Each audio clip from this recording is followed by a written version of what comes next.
Et bonjour à tous. Aujourd'hui, je vais vous parler d'AI-Driven Development, donc de développement augmenté à l'IA. Et on va tout de suite commencer par un petit quote. Je pense qu'on utilise tous Claude Code, à peu près dans cette salle. Et ce gars-là, je pense que vous le connaissez, c'est Dario Amodei, c'est le CEO d'Anthropic. Et il y a 1 an et 3 mois en arrière, il a dit que en fait, dans 12 mois, 100% du code serait généré par IA. Et je ne sais pas si vous réalisez à quel point 1 an et 3 mois, c'est l'éternité à l'échelle de l'IA. Et à l'époque, c'était assez rigolo d'entendre ce genre de truc. Ça faisait pas mal rigoler sur LinkedIn. On a eu beaucoup de posts. Oui, on verra la qualité du code. On la voit, la qualité du code aujourd'hui, c'est irréprochable. Donc du coup, la question que j'aimerais vous poser aujourd'hui, c'est si écrire du code, finalement, ça devient moins différenciant parce que tout le monde est capable de le faire. On est tous capables d'écrire du code d'extrêmement bonne qualité. Où est-ce que se situe la valeur du développeur? Qui suis-je? Je m'appelle Alex. J'ai mis un petit peu quelques petits trucs un peu à droite à gauche. Ce que vous pouvez retenir de moi, finalement, c'est que je suis un mec passionné, j'adore l'IA, j'adore le code, et je fais d'autres trucs aussi à côté. J'essaie de lire des livres, ça m'arrive de temps en temps. Je fais un peu de crossfit, je vous ai mis un peu les trucs que j'aime un peu à droite à gauche. Il y a 2 ans, j'ai fait un marathon, c'était super dur, je recommande pas. Et voilà, comme tout bon entrepreneur qui se respecte, je suis fan d'Alex Hormozy, et c'est parti. Donc si à un moment donné, vous voulez m'aborder, vous avez un peu les topics. Ok, donc l'AI Driven Dev. L'idée, c'est de se dire qu'on a créé une communauté il y a 3 ans. Ça ressemble à ça, un peu la communauté, il y a 3 ans. Mais du coup, on a pas mal évolué. On a pas mal fait de petites choses.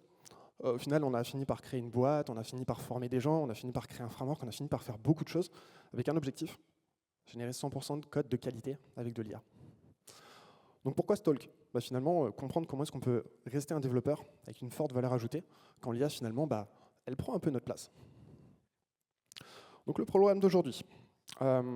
Pourquoi certains développeurs accélèrent, alors que d'autres pas forcément. Les erreurs qui créent de la dette, ça on va bien en parler. Ce qui marche vraiment avec l'IA aujourd'hui, parce que ça aussi, il y a pas mal de bullshit, où se situe vraiment la valeur du développeur et finalement comment est-ce qu'on peut construire une manière de travailler durable avec l'IA, avec des standards, etc. Et le N-Define à la fin, c'est la preuve que ces slides ont été faits par IA. Donc comme ça, vous avez un peu la tonalité du talk. Non, je déconne, il y a une surprise à la fin. Donc voilà, comment on est passé de ça? Donc ça, pour ceux qui sont sur Java et PHP, c'est VS Code. Et les slides ne passent pas. Ça m'apprendra à faire des blagues de con. Et ça, du coup, c'est le nouvel IDE un peu moderne. Pour catégoriser un peu les outils, vous avez Cmux, pour avoir les petits trucs un peu sur le côté. Claude Code, évidemment. On a Yazi pour pouvoir générer les pages et ouvrir les pages directement avec Vim. Tac, tac. Les Git pour voir les fichiers qui sont en train de se charger, et bien sûr le terminal. Et ça, c'est un peu la nouvelle interface moderne du développeur augmenté à l'IA. Ok. Partie 1, pourquoi du coup certains développeurs accélèrent déjà beaucoup plus vite que les autres, alors qu'il y a 3 ans, l'IA c'était ça. Et du coup, ça faisait pas très peur. Pour remettre un peu de contexte aussi, voici un peu les dates, les différentes dates par lesquelles on est passé. Juin 2022, du coup, la GA sort sur GitHub Copilot. Novembre 2022, ChatGPT, la première version 3.5 qui sort. Cursor, mars 2023, incroyable. Et nous, on lance ça, mais finalement, 1 an et demi après, donc à l'échelle de l'IA, encore une fois, c'est énorme. Donc voilà, qu'est-ce qui se passe en fait pour vous faire comprendre comment est-ce qu'on a réussi à générer 100% de code qualitatif avec l'IA. Je vais vous raconter un peu mon parcours, très brièvement, parce que je ne vais pas vous endormir. Mais l'idée, c'est que du coup, il y a 3 ans, je lance un webinar, je veux recruter 10 personnes. Ces 10 personnes, je leur dis, écoutez, je pense qu'il y a un truc à faire avec l'IA. Donc déjà, la moitié des gens me regardent en mode genre, pas sûr, mais vas-y, parle. Et la question, elle est simple, est-ce qu'on peut vraiment gagner du temps avec l'IA? Parce qu'encore une fois, l'IA, c'est un peu perfectible. Je vous la fais vite en fast-forward, il y a eu 4 versions. Première version, sur 10 personnes, il y en a 6 qui finissent au bout du truc. C'est plutôt pas mal. Et on arrive à peu près à 30% de productivité en plus. Encore une fois, ça, c'était il y a 2 ans. Mais bon, autocomplétion, plutôt cool, mais tout le reste, c'est rincé, hallucination, bug, et j'en passe. Donc partie 2, finalement, très vite, comment est-ce qu'on peut accélérer sans créer finalement de la dette technique? Je ne sais pas si ça vous parle, ce tweet, sur la droite. Il y a un gars qui a créé une application. Cette application a vraiment bien marché. Puis il a commencé à faire un peu de building public sur X. J'ai fait ci, j'ai fait ça, regardez mon application, elle est cool. Il y a des mecs qui sont un peu amusés à aller l'ennuyer et ils ont flingué son application. Et du coup, il est venu demander de l'aide. Et c'est un peu l'image qu'on a du vibe codeur aujourd'hui.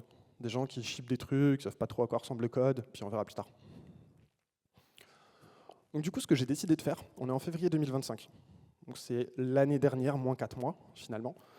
Et je me dis, OK, j'aimerais bien prouver qu'avec l'IA, on est capable de faire des trucs cool.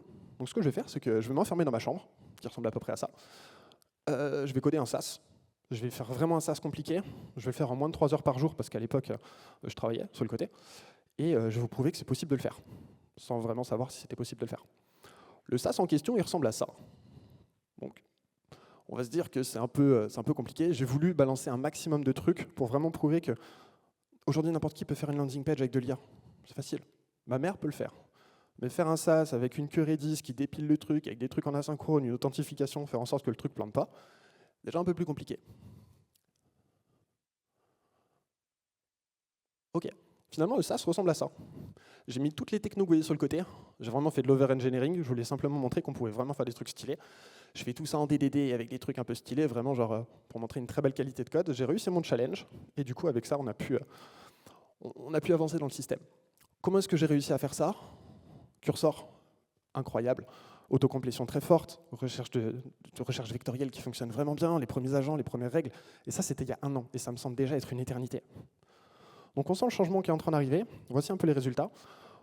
On arrive à avoir 80-90% de code d'extrêmement bonne qualité. On commence à avoir une espèce de SDLC IA. Donc on fait des plans, des implémentations, du review des tests, ce que finalement aujourd'hui tout le monde fait. Et on commence à avoir bien le contexte engineering. On commence à voir que si on donne à l'IA les bonnes propriétés, on est capable de faire des trucs assez stylés.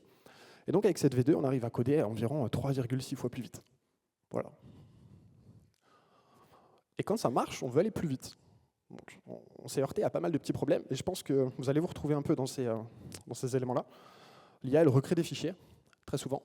Elle hallucine des API, elle perd le contexte, il y a du code qui est incohérent, elle ignore les standards. Et c'est ce qui fait que vous allez prompter, reprompter, et qu'au bout d'un moment, vous allez rage quit et fermer VS Code. Donc du coup, on va discuter en partie 3 de finalement, qu'est-ce qui marche vraiment avec l'IA, parce que juste lancer Claude Code, a priori, ça ne suffit pas. Il y a une de ces 2 images qui est générée par IA. Je vous laisse deviner laquelle. Pour moi, le métier il a énormément changé. Je pense que pour vous aussi, on passe de ça, a priori, à ça. Photo qui a été prise du coup ce matin en sortant du petit-déj. Et l'idée, c'est de se dire que de plus en plus, on va orchestrer des IA qui vont faire notre job. Qu'est-ce que ça veut dire finalement faire notre job? Je pense qu'en tant que développeur, on fait tous à peu près la même chose. On a une feature, elle arrive, on la planifie, on voit un peu comment ça marche, on essaie de l'implémenter, on teste, on revoit, et finalement, on fait ça plusieurs fois, jusqu'à ce que 1, le code soit de qualité, 2, que ça fonctionne, et 3, que le besoin métier soit finalement en production. Si ça vous dit quelque chose, le petit Ralph Wiggum ici avec la petite casquette AIDD, c'est parce qu'il y a un gars qui s'appelle Geoffrey, qui a inventé un truc qui s'appelle la Ralph Loop. Je pense que ça parlera à certains d'entre vous. En fait, l'idée, c'est de te dire, l'IA, elle ne fonctionne pas du premier coup. C'est normal. Et donc, on va la faire boucler jusqu'à ce qu'elle fasse ce qu'on avait bien dit ce qu'elle devait faire. Donc, qu'est-ce qu'on a observé du coup sur cette V3? Pas mal de choses.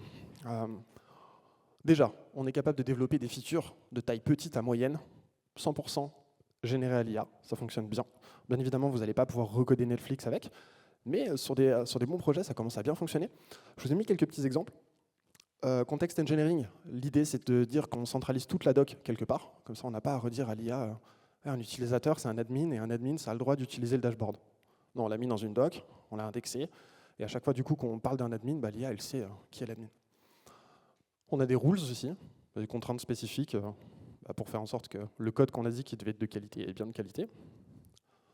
On a des standards d'équipe qu'on peut committer. Et encore une fois, l'IA, c'est super bien. Parce que nous, les développeurs, on aime bien faire nos trucs. Un développeur PHP va écrire du code d'une certaine manière, un autre développeur PHP d'une autre manière. On met où la collade, comment on nomme les fonctions, machin, ces trucs comme ça. Et tout le monde fait un peu à sa sauce. Ce qui fait que quand on arrive sur une code base legacy, des fois, on plisse un peu les yeux. Et ce qui est bien, c'est que l'IA, elle vient corriger tout ça. On se met tous d'accord sur des standards, on les applique à l'échelle de la team. Donc ça, c'est bien parce que le workflow du SDLC, la planification, l'implémentation qu'on a, etc., et petit à petit, ça commence à rentrer dans les mœurs. Aujourd'hui, tous les IDE supportent le plan, l'implémentation. Là où il y a 2 ans et demi, il fallait passer sur des IDE IA open source, c'était un peu plus niche. Là, on commence à être bien. Et bien évidemment, stratégie de test, le linter, le type checking, etc., avoir des guardrails hyper importants. Et finalement, on a des agents qui vont bosser pour nous, qui vont faire en sorte que ce qu'on avait demandé, c'est bien. Et petit dernier, tout en bas là, des skills. Anthropic implémente les skills début d'année. c'est le truc qui a été le plus rapidement adopté. À côté, les MCP, on s'en fiche. Tous les IDE sont jetés dessus, ça a été perçu comme le truc qui permet de résoudre les problèmes d'hallucination sur l'IA. Ça a été prépensé par Anthropic comme beaucoup de choses, les MCP c'est également eux. Et donc ça nous a permis encore une fois de pouvoir élever davantage le niveau de qualité. Donc retour sur la V3, qui est sortie en cette début d'année. On va 4,7777 fois plus vite. La version marketing dit par ChatGPT, c'est 4,8. Et voilà, on arrive là-dessus. Donc, quand on voit ce genre de choses et qu'on voit qu'on arrive à générer des features SM 100% avec de l'IA, avec quelques prompts, on se dit, OK, la valeur d'un dev, vraiment le code, c'est plus possible, c'est plus ça. Donc du coup, qu'est-ce qui fait encore la valeur d'un dev? Le gars à gauche, bon, c'est une vieille photo, il est plus vieux que ça, mais c'est Linus Torvald, pour ceux qui se demandent. Et le gars à droite, c'est Arthur Mensch, le CEO de Mistral. Et du coup, la question, c'est si l'IA peut générer 100% du code, où est-ce que va la valeur du développeur? Elle se déplace, mais où? Et du coup, devant l'Assemblée, Arthur a dit que les ingénieurs chez Mistral n'écrivent plus de lignes de code depuis déjà un bon moment. Et donc c'est pour vous donner un peu une overview d'à quel point aujourd'hui tout le monde utilise l'IA. C'est devenu mainstream et tout le monde génère 100% de code à l'IA.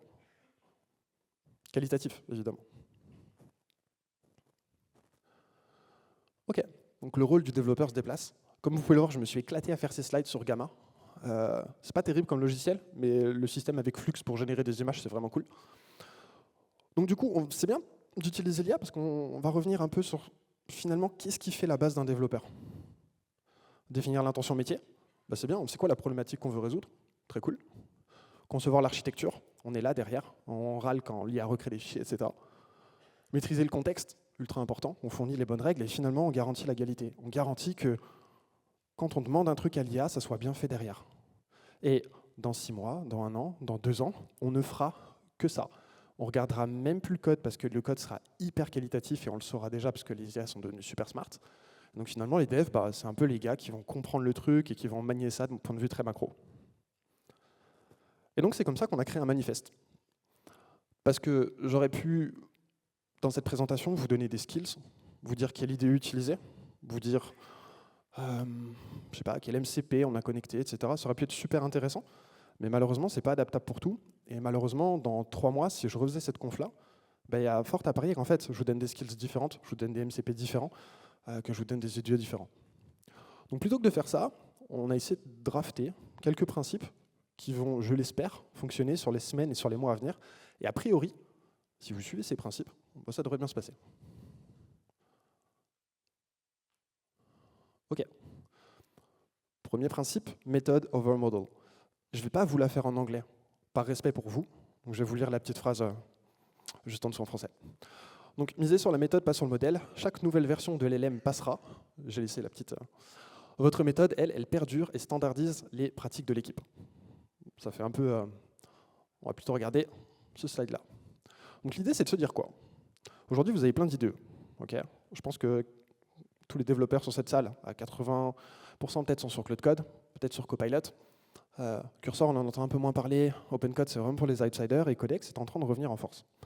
Mais l'idée, c'est de se dire que tous ces outils-là, finalement, c'est juste des outils. C'est-à-dire que le système de planification, d'implémentation, de revue de code, de tests que vous allez mettre en place, finalement, il faut que ça survive à tous les outils parce que, au hasard, si un de ces logiciels change son pricing, qu'est-ce que vous faites? Peut-être que vous changez d'outil, peut-être pas, mais reformer toute une équipe à utiliser un nouvel outil si on s'est basé sur un outil, c'est long et c'est compliqué. Donc, premier principe, concentrez-vous sur le modèle, concentrez-vous pas sur le modèle, pardon, concentrez-vous sur la méthode, pas sur le modèle ni sur les IDE. Deuxième principe, ownership of a delegation. L'idée, c'est de dire que vous êtes propriétaire de ce que vous livrez. Même si c'est l'IA qui a écrit, chaque commit est signé par un humain, l'IA accélère, mais vous décidez. Ultra important. C'est pas parce que c'est l'IA qui fait que c'est la faute de l'IA. Et ça, je pense qu'on est tous d'accord. Mais avoir certains posts sur LinkedIn, c'est pas forcément très clair pour tout le monde. J'aimerais bien préciser un peu ça. L'idée, c'est de vous dire que tout ce que vous allez shipper, ça reste 100% de votre responsabilité. L'IA va vous générer des trucs, elle va vous faire une proposition. Si vous utilisez la petite technique dont on a parlé tout à l'heure, a priori, vous faites tous des plans avant d'implémenter, parce que vous avez pigé que c'est comme ça que l'IA fonctionne mieux. Le souci, c'est qu'on est tous un peu TDAH, on est tous un peu, on voit des lignes de code toute la journée, donc c'est très facile de squeezer le plan et de se dire, ça a l'air correct. Sauf que si ça a à peu près l'air correct ici, quand vous êtes tout au bout là, ça ressemble plus vraiment à ce que vous aviez décidé au départ. Donc l'idée, c'est d'avoir une proposition initiale. Regardez la proposition. Vous avez, vous, de votre côté, votre vue, ce qui fait la qualité d'un ingénieur aujourd'hui. L'IA va tester, automatiser, suivant vos règles que vous aurez définies. Et in fine, c'est vous qui signez tout ça. J'aime bien le principe de signature, parce que quand on signe quelque chose, on s'engage. C'est pour ça que signer un commit, c'est important. Parce que le commit qui se retrouve en production, c'est pas parce qu'il y a marqué co-authored by Claude Code que c'est la faute de Claude Code. Et bien évidemment, tout à la fin, on déploie. Oh, j'ai un peu trop vite en besogne. Troisième principe, understanding over acceptance. L'idée, c'est de vous dire que l'IA, elle vous rend smart. Elle vous rend aussi stupide. Bon courage avec ça. Donc, un des principes, c'est de dire, OK, n'acceptez pas ce que vous ne comprenez pas. L'IA, c'est votre collaborateur, pas votre remplaçant. Pourquoi ça, c'est important? Parce que l'IA va générer des lignes et des lignes et des lignes. Il y a beaucoup d'over-engineering. Et pour pouvoir relire ça, il y a un moment donné, vous allez juste faire suivant, suivant, suivant, comme les tutoriels Windows à l'époque. Et ça, ce truc-là, ça va faire que finalement, il y a de la donnée, il y a de la data qu'on ne va pas assimiler et qu'il y a forcément à un moment donné des trucs qu'on va shipper où on n'avait pas forcément bien regardé. Je fais un petit aparté là-dessus parce que pour moi, c'est ultra important. Le diagramme a aussi été généré par IA pour ceux qui se demandent. L'IA, elle est super smart, indéniable. Elle est super smart en macro, vision d'architecture, décision système. Si vous lui dites, OK, j'aimerais bien faire un SaaS, et puis à peu près ça dans le SaaS, dessine-moi une petite architecture en DDD, j'aimerais bien un petit peu de ça, un petit peu de ça. Bah, en fait, le tri que vous allez récupérer, il va être exceptionnel, ça va être super beau. Et vous allez vous dire, OK, c'est génial. Et maintenant, si on descend tout en bas dans la partie micro, tout ce qui est implémentation, détail, code, bah, a priori, l'IA, elle est capable de générer des fonctions, de générer de super belles fonctions, et a priori, elle est aussi capable de les écrire mieux que vous. Donc finalement, qu'est-ce qui fait que l'IA, aujourd'hui, elle ne fait pas notre taf? Bah, c'est tout le milieu. Tout le milieu qui est ultra galère. Pour générer ces slides, j'ai fait un plan en Markdown. J'ai trouvé le plan, il était cohérent. Forcément, je l'ai fait avec de l'IA. Et ensuite, chaque slide, on peut voir, elles sont plutôt bien faites, il y a des petits schémas, etc. Donc en micro, c'est bien aussi. Par contre, si j'avais demandé à l'IA de tout faire, entre les deux, là, elle est en pleine galère. Et c'est là qu'est votre valeur. C'est là qu'est notre valeur en tant qu'ingénieur. C'est vraiment cette partie du milieu où, OK, on va superviser, et notre boulot, ça va être de connecter les deux points.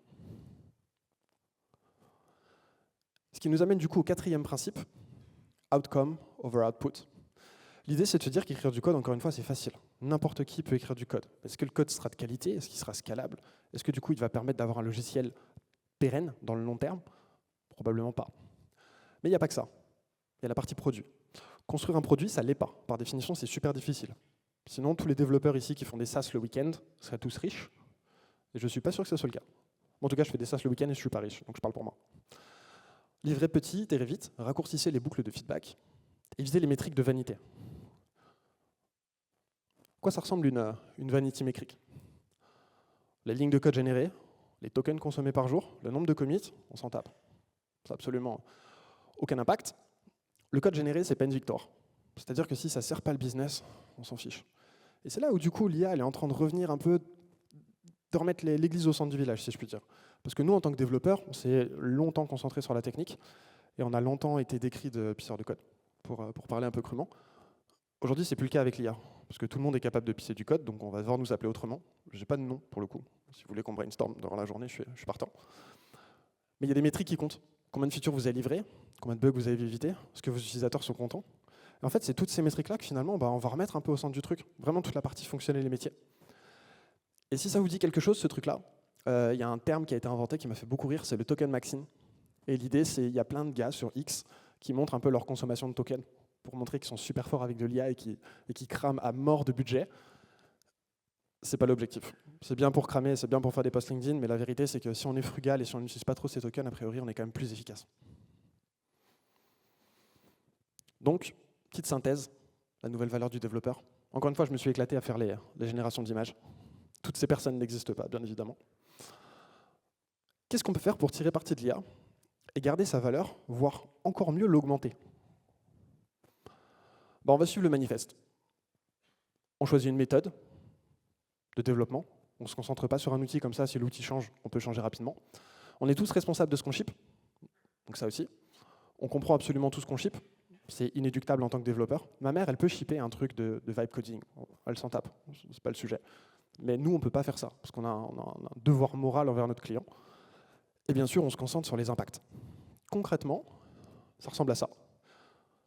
Ça veut dire qu'on a une méthode avec un workflow standardisé. On s'est tous mis d'accord que dans toute l'équipe, on fait tous plan, implément, review, test, appelez ça comme vous voulez. On se met tous d'accord que ces étapes-là, on les suit toutes. Ensuite, responsabilité. Il y a plein de gens qui sont réfractaires à l'IA. C'est une question d'ego, parce que finalement, si 70%, 80% de notre temps au quotidien, c'était d'écrire du code, et qu'on n'a plus ça, ben on perd 80% de notre valeur. Et donc il y a aussi un gros enjeu pour les développeurs qui est de se remettre un peu en question et de se dire ok, mais à quoi va ressembler mon taf? Et c'est aussi un peu le sujet de la conf d'aujourd'hui. Parce que l'IA, ça peut être une opportunité d'apprendre des nouveaux trucs, d'apprendre une nouvelle architecture, d'apprendre une nouvelle manière de faire. Il ne faut pas être dogmatique, l'IA elle n'est pas surpuissante, en tout cas pas encore, mais on est quand même capable de faire des très belles choses. Et enfin, il faut faire très attention, parce que avoir plusieurs agents qui codent en parallèle, ça donne la sensation d'être productif. Et je pense qu'on a tous ce truc-là où maintenant on est capable de tous déléguer sur plusieurs fenêtres en parallèle des trucs, et puis on est tous devenus un peu asynchrone, on regarde un peu, on switch les tables, on regarde les agents, puis on voit qu'il y a un truc qui est passé, on se dit « Oh ok, je vais relancer ce truc-là, et puis ce truc-là », et puis on se retrouve avec 4, 5, 6 features en cours, et à la fin de la journée on n'en a livré aucune, et on finit super épuisé, parce qu'en fait le contexte switching, pour le cerveau, c'est un enfer. Et donc finalement, impact. Vous avez livré combien de features aujourd'hui? Ouais, mais en fait c'est compliqué, parce que tu sais, j'avais plus de tokens sur Cloud Code, j'ai dû attendre 15 heures. Ça marche pas ça. Voilà, donc si vous adhérez à ces principes, surtout lisez pas le texte ici. Et là vous allez tous lire le texte, je sais. Vous pouvez faire partie des premières personnes à signer le manifeste. Tapez pas le nom de domaine non plus sur le téléphone, parce que du coup il faut faire une pull request et c'est chiant sur téléphone. Donc voilà, j'ai trouvé l'image très justement faite. J'ai demandé une image à la française. Donc voilà, le petit verre de vin rouge avec le croissant, très connu dans la tech française. Ok, j'ai pas mal parlé. Je vous ai fait un petit rex un peu de ce qui s'était passé ces 3 dernières années pour nous. Comment est-ce qu'on avait réussi à générer 100% de code qualitatif avec l'IA. Et du coup, ça va redéfinir une nouvelle manière de travailler. Et j'aimerais qu'on en parle aujourd'hui et j'aimerais bien vous donner quelques petits tips un peu concrets pour pouvoir appliquer le manifeste finalement au quotidien. Donc la V3 est sortie en début d'année. On est sur la V4. Et on a envie de pousser le truc encore plus loin. On a envie de se dire, ok, la vitesse d'un vibe coder, donc générer vite, sans friction, limite à la voix, avec Whisperflow, placement de produit, avec la qualité d'un développeur senior, avec des standards d'équipe, avec un contexte d'équipe. Vraiment quelque chose d'ultra qualitatif. Et c'est ça qui va faire la différence finalement. Exemple. Moi, quand je code une feature aujourd'hui, généralement j'utilise vraiment Whisperflow, mais n'importe quel outil de dictée vocale, ça le fait parce qu'on va donner plein d'informations à l'IA. Au final, à la fin, vu qu'une fois qu'on a fini le plan, on flush le contexte et on save tout ça dans un fichier, on s'en fiche de balancer des tokens un peu inutiles à la voix. Donc là, l'idée, c'est vraiment de parler avec l'IA. J'aimerais une feature qui fasse X, Y, Z. Et ce que ça va faire, c'est que ça va appeler une skill de planification. Okay, cette skill de planification, elle va faire ce truc-là, qui est un schéma mermaid. Et ça, c'est vachement bien. Pourquoi c'est vachement bien? Pourquoi on est parti du principe dans l'AI-Driven Dev de faire des schémas mermaid un peu comme ça? Parce que si je vous file une doc à lire, qu'il n'y a pas d'emoji, qu'il n'y a pas de titre, qu'il n'y a pas de truc en gras, eh bien vous n'allez pas passer un bon moment. Alors que ça, je suis sûr que vous pouvez le lire, que ça va vous prendre 3 minutes, et que si à un moment donné, vous ne vous retrouvez pas dans la user journey de la feature, vous allez tout de suite le détecter. Et donc c'est vachement bien de faire des petits schémas mermaid par rapport à ça. Une fois qu'on a ça, du coup, qu'est-ce que ça va faire d'appeler ce skill-là? L'avantage d'utiliser les skills, c'est qu'on a des templates de plans. Pour pouvoir remplir ça, on a bien une instruction qui dit à l'IA, voilà, il y a un template qu'il faut remplir, etc. Ça va les fouiller dans la mémoire du projet. Si vous vous souvenez de l'admin dont je vous ai parlé tout à l'heure, il a accès au dashboard, il a accès à des trucs. Il faut bien pouvoir le récupérer. Donc il y a tout un contexte technique, d'architecture, etc. que l'IA va charger. C'est vraiment le principe du plan. Pour que quand ça vous génère le petit fichier que vous voyez ici, tout en bas à gauche, en fait, votre plan il soit nickel. Et c'est vraiment la première étape pour nous de l'AI-Driven Development, c'est d'avoir un plan qui est nickel, qui a été 100% revu par un ingénieur. Et une fois que vous avez ça, en fait, la suite est relativement facile.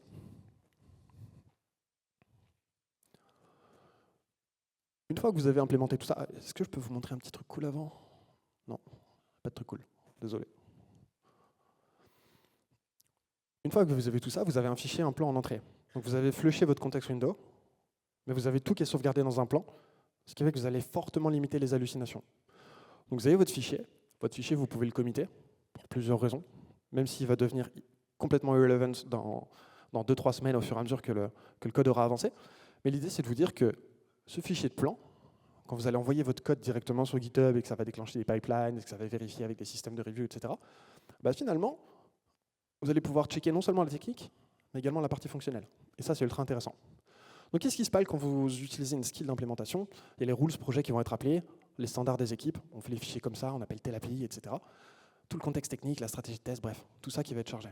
Vous avez un agent de code qui va implémenter ça, et ils vont se passer la balle avec l'agent de review. Probablement que vous auriez mappé un MCP, si c'est du front-end, pour aller checker le browser en mode front-end et faire toute votre vérif. Et ce truc-là, cette espèce de trio comme ça, va s'implémenter jusqu'à ce que tout fonctionne au top. Et tout à la fin, vous avez votre agent de planification qui va repasser, qui va dire est-ce que le plan il a bien été implémenté? Oui, non. Oui. Ça repart sur l'implémentaire. Et ce triptyque-là, si ça vous dit quelque chose, Anthropic, OpenAI, ça fait à peu près 6 mois qu'ils ont posé ces standards-là comme un peu le standard de développer. Et donc ça ressemble à ça, à peu près. Vous avez vos agents ici, vous avez vos skills qui sont découpés par numéro. Comme ça, vous pouvez voir que vous descendez vraiment dans le cycle du développement logiciel, jusqu'en bas.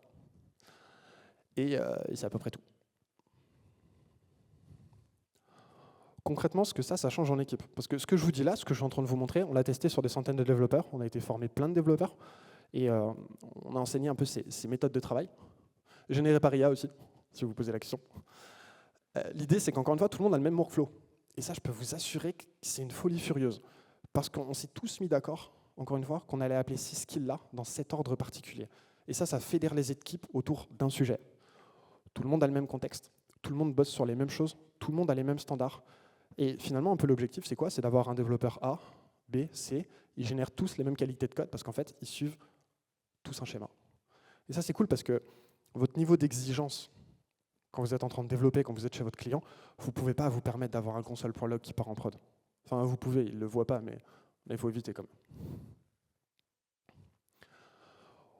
Donc voilà, un peu le fin de la présentation. Ça, c'est aussi moi de dos, je trouve que c'est plutôt bien fait. Ce truc-là, tout ce que je suis en train de vous dire, on a mis 3 ans à le tester. On a mis vraiment 3 ans. Et jusqu'à aujourd'hui, si vous n'étiez pas nos clients, en fait, vous ne pouviez pas avoir accès au framework. Donc tous les petits trucs que je vous ai montrés là, en fait, finalement, pas grand intérêt pour vous. Sauf qu'on a décidé de se battre contre certaines personnes. J'ai aussi demandé à l'IA de générer une image. Donc on a les Chinois ici, avec DeepSeek. Incroyable la dernière version, au passage. On a BIMAD, que je pense à peu près tout le monde connaît dans la salle, qui est une méthodologie de développement augmenté l'IA. Et on a l'AI Driven Dev, c'est nous, avec les petits bérets, parce que bien évidemment, on a tous un béret en France. Donc je suis très fier de vous annoncer qu'on lance le framework en open source sur GitHub. C'est-à-dire que tout le fruit de notre travail pendant 3 ans, ce n'était pas une décision facile de rendre un truc open source, de rendre la valeur de la boîte accessible à tout le monde. On s'est dit qu'on allait pousser ça, pousser le standard, parce qu'on a un objectif, on a une vision, d'aller mettre une tartine aux US, avec tout leur framework, etc., pour montrer que nous aussi en France, on est capable de faire des trucs cool. On a Mistral, que tout le monde connaît ici, qui commence à faire des trucs très très qualitatifs sur Mistral Vibe. Bref, on a tout ça. Vous pouvez scanner le QR code, vous pouvez aussi aller sur aidrivendev.com. Je vous ai mis tous les liens des slides, comme ça, pour faire du fact-checking un peu. Et puis voilà. L'avantage, encore une fois, de tout ça, c'est que vous allez committer un standard. Ce standard-là va se retrouver installable directement en équipe. Et du coup, j'espère que vous serez capable de générer du code d'extrêmement bonne qualité grâce à tout ça. Donc voilà, ceci conclut ma présentation. Je m'appelle Alex Soyer, je vous remercie de m'avoir écouté. Venez construire le futur de l'AI Development en France avec nous si jamais vous le souhaitez. Et surtout, passez une excellente journée à TechReady. Merci beaucoup de m'avoir écouté.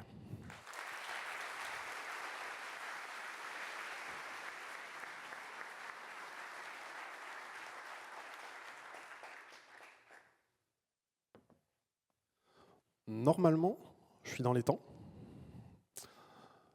J'ai 8 minutes. J'ai 5 minutes. J'ai 5 minutes, donc utilisez-les comme vous voulez. Je ne sais pas si vous avez des questions, si vous avez des interrogations. ou si vous avez juste envie de vous barrer, c'est aussi possible. Ah, et vous pouvez noter aussi la qualité de la prestation en scannant ce QR code. Et je pense que ça va être un peu le cas sur toutes les confs que vous allez voir tout au long de la journée. N'hésitez surtout pas à nous donner du feedback, bon, mauvais. En tous les cas, c'est quand même très, très apprécié. On a mis du temps pour générer des slides par IA juste avant de venir. Donc merci de nous faire honneur. Et hello. Donc ouais, j'ai une question. Merci pour la présentation, c'était hyper intéressant. Dans ton framework, est-ce que tu as prévu ou c'est en cours tout ce qui est boucle d'amélioration de tes skills qui puissent s'auto-améliorer toute cette partie-là? Hyper bonne question. Il y a Microsoft qui a servi un framework qui s'appelle SkillOpt, justement pour faire ce genre de choses, tellement les skills sont devenus importants. On a testé pas mal de systèmes de mémoire qui permettent d'apprendre, des conversations, qui permettent de trier, etc. Un peu comme sur Hermes Agent ou sur OpenClaw pour ceux qui bidouillent un peu le week-end. Actuellement, on a une skill qui permet d'apprendre et qui permet de faire deux choses. Mettre à jour les autres skills, si jamais il y a besoin, mais la plupart du temps, en fait, il n'y a pas vraiment besoin. Ce qu'on veut surtout mettre à jour, c'est le contexte. Et ouais, il y a une skill qui s'appelle Learn. Ça relie toute la conversation, ça essaie de trouver les patterns, un peu les divergences. Et ça propose d'écrire dans les bons fichiers les différents éléments sur lesquels on voulait se placer. Donc ouais, ultra important, parce que le contexte, il faut qu'il continue de se mettre à jour. Et surtout, hyper important, en tant que dev, on est souvent tenté de rajouter des trucs. L'IA, c'est bien, mais genre, faut enlever, faut cut. Il y a tellement d'over-engineering qui est généré par IA, donc si jamais vous pouvez également enlever les parties qui ne vous plaisent pas, faites-le avant d'en rajouter de nouvelles. On a le temps pour une dernière question, si vous le souhaitez.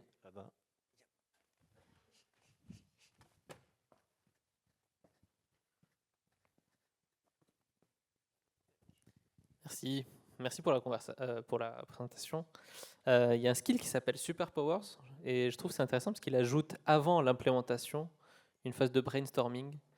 Et moi je suis vibe codeur et je trouve que Claude ne pose pas assez de questions. Et souvent, en fait, quand on le force à nous poser des questions, ça peut être intéressant. Donc voilà, est-ce que c'est une piste est-ce que c'est quelque chose que tu as envisagé? Et deuxième question, je suis désolé, elle n'a rien à voir, mais comment tu sais que le code est qualitatif? Pardon, comment je sais que le code est qualitatif? Ah, ok. Première question par rapport à Superpower. On a pas mal d'outils on a aussi un skill de brainstorm. Ce skill-là, il nous sert surtout à comprendre le besoin fonctionnel et on se fait challenger. J'ai envie de faire un bouton, ce bouton-là, c'est un bouton primary, c'est un bouton secondary, quand je clique dessus, il se passe quoi? A priori, vous avez une lib de composants qui gère le bouton, mais tout ce qui est la partie fonctionnelle, est-ce que ça ouvre une popine? Quand ça ouvre la popine, si je fais échappe, il se passe quoi? Bref, tous ces trucs-là, en fait, on se fait challenger si jamais c'est pas dans l'ID des docs, dans le dossier content. Donc effectivement, on a ça. Et ça aussi, ça dépend un peu de la maturité des tickets de développement qu'on récupère. Si tu récupères une scooping note et que ton ticket Jira, c'est une ligne, il faut le brainstormer. Si tu récupères une belle user story bien découpée et qu'a priori, tu n'as pas de questions, ton user story, très vite, tu la déclines dans un plan. Ton plan, très vite, tu l'implémentes. Et ça, c'est plutôt good. Et du coup, tu n'as pas besoin de ce garde-fou-là. Si tu as besoin du brainstorming, tu l'appelles. Si tu n'as pas besoin, tu ne l'appelles pas. Et ça, je pense que c'est aux développeurs un peu de le faire. Parce que si tu donnes une user story hyper fat, un truc solide, et que tu veux brainstormer ça, Claude Code, il va te poser des questions du futur. Et tu as pensé, si tu cliques sur le bouton et qu'il n'y a plus Internet et qu'en même temps, les satellites de la NASA fonctionnent. Bref, ça va commencer à over-engineer un peu. Donc voilà, première question. Et la seconde, comment est-ce que je sais que le code est qualitatif avec de l'IA? Je demande à l'IA s'il est qualitatif et généralement elle me répond oui. T'as d'autres questions? Comment est-ce que je sais s'il est qualitatif ou pas? Deux choses. Déjà, j'essaie de faire des features les plus petites possibles. Encore une fois, toutes les bonnes pratiques du développement qu'on a dans la vraie vie de développeur, elles s'appliquent à l'IA. Faire des petits fichiers, ultrascopés, pas faire de doublons, faire des références entre les éléments, etc. Donc, je fais ça, déjà. Ensuite, j'ai des agents qui vont boucler, qui vont vraiment me tailler tout le gras. Et il y a une astuce que je fais et que je vous incite vraiment à faire. Vous vous souvenez de l'IDE que je vous ai montré tout au début, avec Claude Code, le truc séparé en 4? Tout en bas, vous aviez un truc qui s'appelle LazyGit, et je vois tous les changements qui sont en train d'être faits en temps réel. Et du coup, je vois tout le diff. Et du coup, ce que ça me permet de faire pendant que les fichiers sont en train d'être modifiés, c'est j'ouvre Whisperflow, et en même temps, je suis en train de faire ma review. Et tant que moi, en tant que développeur, j'ai pas validé, j'ai pas fait un git add sur chacun des fichiers, je pars du principe qu'ils ne sont pas reviewés. Et bien évidemment, après, pull request et on check ensemble, etc. Donc, il y a des rules, il y a des éléments techniques sur lesquels les agents IA vont itérer parce que c'est pas à moi de dire, il n'y a pas de console.log. Mais a priori, sur le suite, je réoriente l'IA si jamais j'ai besoin. Merci d'applaudir Alex.